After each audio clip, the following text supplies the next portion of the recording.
Breaking news, Eagles Nation. The temperature behind the scenes in Philadelphia is skyrocketing, and I've got news for you that just can't wait another second. Our general manager, Howie Roseman, has his eyes locked on one goal, bringing another Lombardi trophy back to Philly. But before that happens, there are some crucial decisions that need to be made, and the clock is already ticking. In the past few hours, I've learned about some major moves inside the team, and I'm about to spill all the details. But first, if you trust Howie and believe he's taking us straight back to the Super Bowl, smash that like button. I'm 100% confident, and if you are too, drop a comment. Go Birds! We're going to the Super Bowl. Take a deep breath because it's time to get straight to the point. The Philadelphia Eagles have been active on multiple fronts, making roster moves, adjusting for injuries, and preparing for their second preseason matchup. The defensive line saw notable changes after Gabe Hall went down in practice with a shoulder injury. In response, the team traded Thomas Booker to acquire cornerback Jacorian Bennett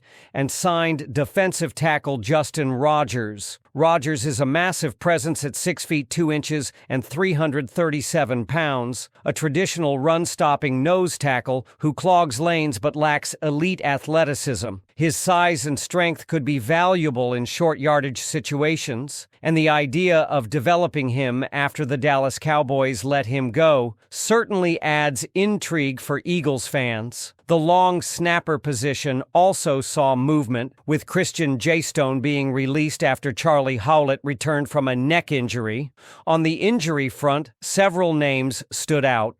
Landon Dickerson remains sidelined following meniscus surgery, a relief considering initial fears of a more severe injury like an ACL or Achilles tear. Without him at left guard, Brett Toth has stepped into the role, with Darian Kinnard also getting reps. Dickerson's importance cannot be overstated. Last season, Saquon Barkley averaged over 7 yards per carry running behind him, with a significant portion of those yards coming before contact. His leadership, toughness, and blocking ability are cornerstones of the offense. Elijah Cook's promising camp was derailed by a shoulder injury in the preseason opener, raising questions about his chances of making the roster with the emergence of Darius Cooper, Aniyah Smith, and Johnny Wilson. Cooper, in particular, has been turning heads.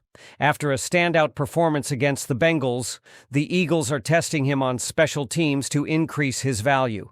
With no prior experience in that role, his willingness to adapt speaks volumes about his determination to stick on the 53-man roster. In the secondary, Jacorian Bennett's arrival immediately shook things up. Just 8 days after being acquired, he was getting first-team reps opposite Quinion Mitchell, competing directly with Keely Ringo and Adoree Jackson. Bennett's track record as a rookie with the Raiders includes strong performances against top receivers, making this battle one to watch. Safety is another position under the microscope, with Andrew Mukuba and Sidney Brown in a tight competition for starting duties. Offensively, the team might have had its sharpest practice yet, with Jalen Hurts going a perfect 8 for 8, connecting multiple times with DeVonta Smith and hitting Jahan Dotson with precision. Kevin Patullo, in his first preseason as offensive play caller, showed promise against Cincinnati, and both Tanner McKee and Dorian Thompson-Robinson delivered solid moments in relief. The offense appears to be finding its rhythm just as the regular season approaches. Even off the field, the atmosphere at training camp buzzed with energy. Eagles legends Deshaun Jackson and Michael Vick attended practice, now both head coaches at the college level, adding a nostalgic touch for fans in attendance. Their upcoming matchup on October 30th will be a fun storyline in its own right. With roster battles heating up, key players nursing injuries,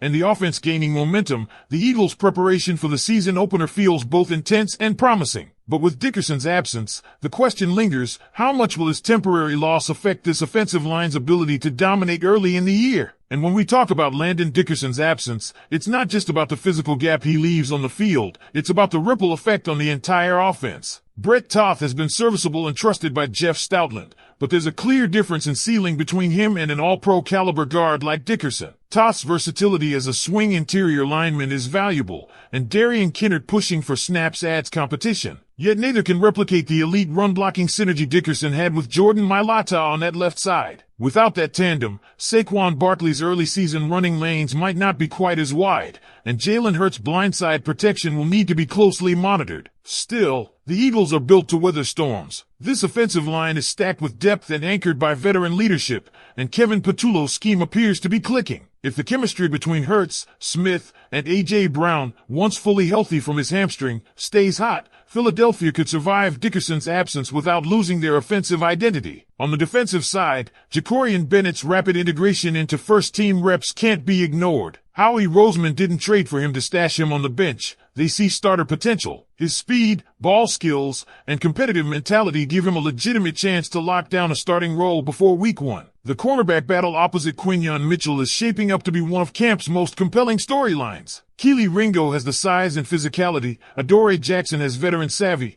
but Bennett's combination of youth, speed, and immediate impact is pushing the coaching staff to give him every opportunity. The same philosophy is being applied to Darius Cooper. His preseason opener wasn't a fluke. The Eagles are finding ways to keep him involved, whether that's on offense or special teams. Michael Clay's comments about Cooper's work ethic suggest the staff believes he can make the transition to a two-phase contributor. If Cooper proves himself as a gunner or return coverage asset, it almost guarantees him a roster spot. That's exactly how fringe roster talents become long-term fixtures in Philadelphia. Meanwhile, the defensive tackle rotation remains in flux. Jordan Davis and Jalen Carter are locked in, but Gabe Hall's shoulder injury and Justin Rogers' arrival have opened the door for more experimentation. Rogers isn't flashy, but if he can anchor against the run and goal line and short yardage situations, he brings a skill set that complements Carter's explosiveness and Davis's range. And the idea of taking a cast-off from Dallas and turning him into a productive Eagle? That's the kind of storyline this fan base lives for. The coaching staff's willingness to adapt has been clear throughout camp. Whether it's shifting personnel to cover injuries, testing young players in unfamiliar roles, or leaning on proven veterans, they're keeping every roster spot competitive. Even the open safety battle between Andrew Mukuba and Sidney Brown reflects that philosophy. Nothing is being handed out. Mukuba's ability to read plays and close quickly has impressed early,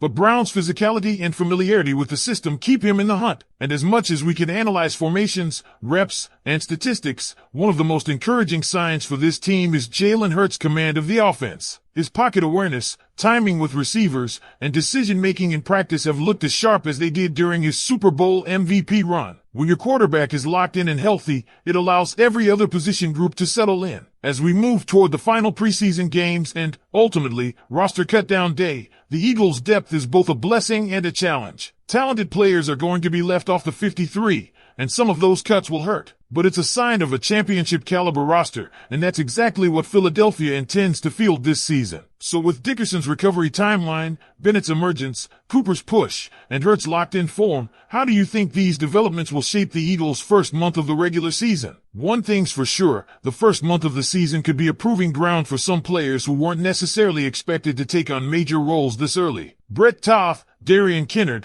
and even